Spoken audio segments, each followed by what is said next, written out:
let's go on to The Wolf of Snow Hollow, which is sort of indie horror comedy. It's got a lot of things going on. And it's the new movie from Jim Cummings, who like exploded onto the indie scene last year or a couple of years ago with Thunder Road, and he's not to be confused with the voice actor Jim Cummings. But what actually got this on my radar first was not even that, but the fact that it was Robert Forster's last movie. Like I was seeking out what Robert Forster's last movie was going to be because I figured it wasn't El Camino, even though it was released on the same day that he died. But it was, I knew it as that before I even knew it as, oh, this is Jim Cummings' follow-up to Thunder Road. And immediately we get kind of a more sort of vast vibe to it. Like the cinematography on this one in particular is really great, especially for the low budget.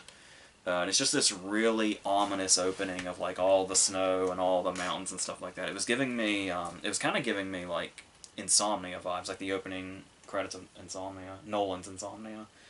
And the idea that it was a werewolf movie, which is very, just in general, the werewolf genre has always kind of been exciting to me, because even though they don't always have the best movies, there's not like a shitload of them. Like, it doesn't feel like there's near as much of them as there are other of the typical monsters like vampires or whatever.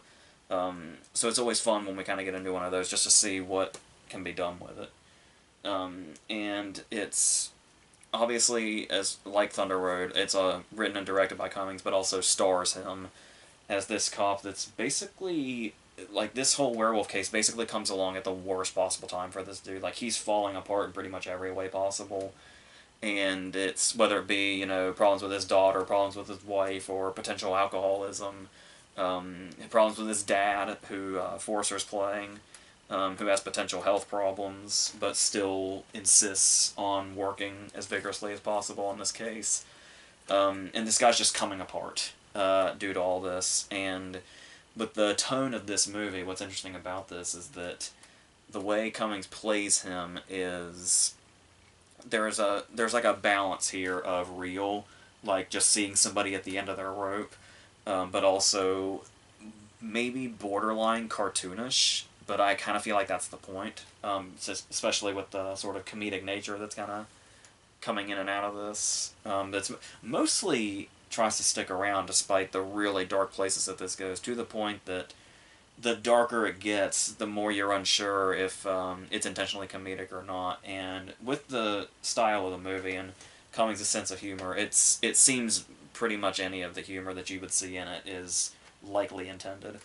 Because it was kind of giving me Fargo vibes in regards to, maybe that's just because I'm still watching the show, but there's also just the idea that not only is it all the snowy landscapes, but the idea that it's extremely dark material, and you've got the various cops around, some of which are kind of inept, and regardless of how dark it gets, there's always like comedy waiting in the wings, waiting to come out at like the most inappropriate time, ultimately making it funnier.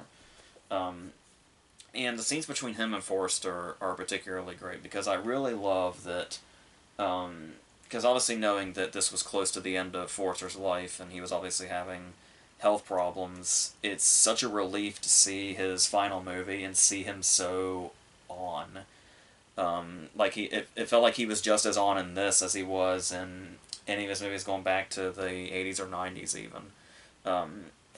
And just the sort of determination this character has, regardless of being held back by health problems, which in turn it kind of feels, it's almost too real, seeing him like determined to work despite what was going on. And so that was really, and I was also kind of afraid, you know, because sometimes when you have an actor, particularly like Forrester, who had a bunch of roles, big and small, oftentimes a last role will end up being like kind of a throwaway role, and it'll kind of be underwhelming.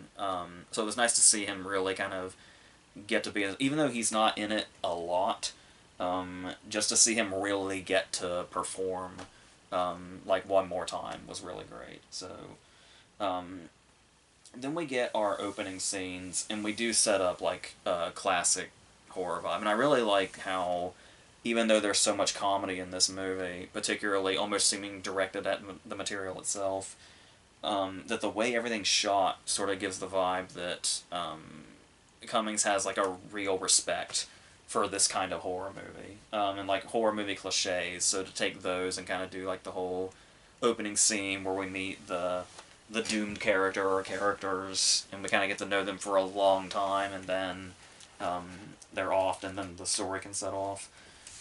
If there are a few problems with this opening that kind of got it off to a bit of a rocky start, which was sometimes the editing felt kind of off, where it was like these moments where it just seems like, I'm not saying you need to see like everything in real time, but if you're like building tension, especially if your audience knows you're building to a potentially gory death scene, it's okay to maybe drag it out a little bit, without overkill doing that.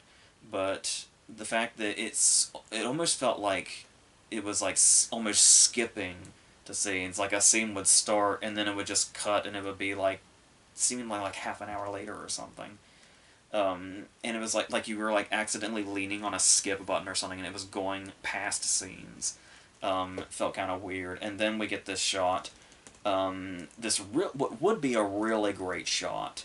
But it's unfortunately it's an ambitious shot, but it also kind of the low budget kind of shows a little bit, where it's after the first death scene has taken place, we get a shot of a giant bloody paw print, and the moon is reflecting in it, and then we zoom in on this shot, and then we see like the entire reflection of the sky in the paw print, and then there's this jarring cut to somebody stepping in a puddle. Like there's kind of a visual connection when there kind of really isn't. And the whole sky and the paw print thing sounds really cool, but you can see the effect.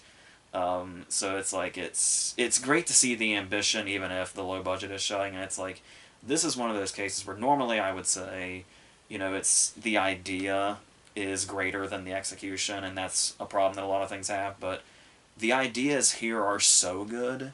It's like as long as you get the idea of what he was going for and you realize it was really only budgetary restraints holding him back, then it can still be admired as much as if it had been flawlessly pulled off. There's kind of a lot of that throughout this, where it's like just the ideas themselves work well enough that the movie can get by. But I do feel like if he keeps making movies at like the critically acclaimed level that he's getting, even if I don't think I love his movies as much as other people do, but if he consistently gets the critical acclaim he's already got, he'll probably very soon be getting the budgets to kind of clean up those portions that might seem a bit more like they're slightly ambitious past what he's capable of in regards to his resources. But the fact that it's there is like still really promising. I mean, it's only his second go around, so he's still in a really good place right now. And like to see these ideas is still really exciting for him as a filmmaker as he's going on. So that's great. Now, as far as the editing thing, that also came in a bit later. But I also feel like I might not have just been used to the movie style yet, because the first time they play with the editing after that, like intentionally in a way, or when we start to get into like montages, when the attacks start to pile up and the police work is like all over the place and nobody knows what to do about it, and they're looking in all these places. There's all these different witnesses. All these different people think all different kinds of people in the town could be the werewolf, and it's just overwhelming everything. And they attempt to do this through montage by having scenes of them and the cops the next day after the killing has taken place, and we're cutting back to like the night before where a murder happened, and it's this very confusing sets of images, and you're not sure what goes with what, and it just feels really like jumbled and almost like it's not in the right order or something. But then that ends up kind of being the style of we're at the crime scene, and then we see flashes of it happening, and then cutting back and forth between there. And once you grasp that, then it's like, okay, but it's really confusing to start with. And I do feel like with maybe stronger work in regards to the editing, that could have come through clearer. Like surely, didn't somebody say famously that like when you watch a movie, 90% of the time you're not supposed to be confused. So if you are confused, if it's not like a mystery in this sense, it's if you're confused, it might be on the filmmaker's part. But like I said, as far as like a mystery goes, if you're intended to not know what's going on, that's one thing. But while you're not it's I know it's see how confusing it is. It's you're not supposed to know what's going on here, obviously, but the way that it's shot confuses you more than you're supposed to be. There, if you somewhere we'll put that together. In the meantime, it's there's still like this playful score playing throughout these montages that kind of is a real contrast to the gore itself, which really shows how he's balancing the tone here. And he actually, I think the fact that the comedy is surprisingly consistent with how dark it gets plays a big part in just balancing the tone here, because it even gets to a point where a character acknowledges the tone itself. Ricky Lindhome's character, who's working with him, where she comes in and she makes like a Teen Wolf reference, and then the room laughs, and then she actually says the line, "Everyone laughs until the crime scene photos," and then sure enough, the laughter gets cut off when she shows these really graphic, disturbing, bloody, gruesome crime scenes. And I think that's pretty much the key of the movie right there, is the fact that he's clearly aware enough of the tone to establish it in such kind of a literal way. Shows that he knows what he's going, because oftentimes when filmmakers are trying to juggle tones that seem like they don't belong, you kind of get the sense that they have no idea what they're doing, and it gets really confused really fast. But an acknowledgement like that kind of shows that he knows he's kind of playing with fire here, and it's like, this could go really well or it could go horribly wrong. And it's like this really precise formula of meshing the horror with the comedy, but not just that, but the kind of horror it is and the kind of comedy it is. So I think it also helps that even though the crime scenes are extremely gruesome and disturbing, the gore itself is relatively sparse. Like when it's there, it's not there often, and it doesn't like linger. So that's good. But even despite that, there's still one death that it just doesn't really sit well. There was one death where I felt like maybe they went a little too far, but apart from that, like I said, the fact that the gore itself is so sparse shows that there was kind of a restraint there, that it was more about the storytelling than the gore itself and trying to be shocking or anything like that. So, yeah, I do think it's one of those cases where, like I was saying, the ideas work really well, and you can see like what his vision is, and that goes a long way in this particular case. So I feel like looking back on it, and the fact that the style of the movie I had to get used to it, and I kind of had to understand it as it went on, that I'll remember this movie more fondly than I feel like I'm complaining a lot about it, but I feel like when I have more time to, like, down the road, when I remember this movie like 6 months down the road or something, I'll remember it as something that was good and worthwhile and something that I'll probably want to see again. Especially when we kind of get to the last moments and we have some directions that are very interesting and very inspired. And I feel like some people might see the direction it goes as like maybe underwhelming or something, or maybe anticlimactic, but I felt like it was very inspiring and very interesting. So so I think that's pretty much how I feel about this movie. So we only have a couple of these to go. We have a couple more Fargos, and then we'll be done with this particular like batch of reviews we've been doing, like just all in a row. So until the next thing, I think that's it.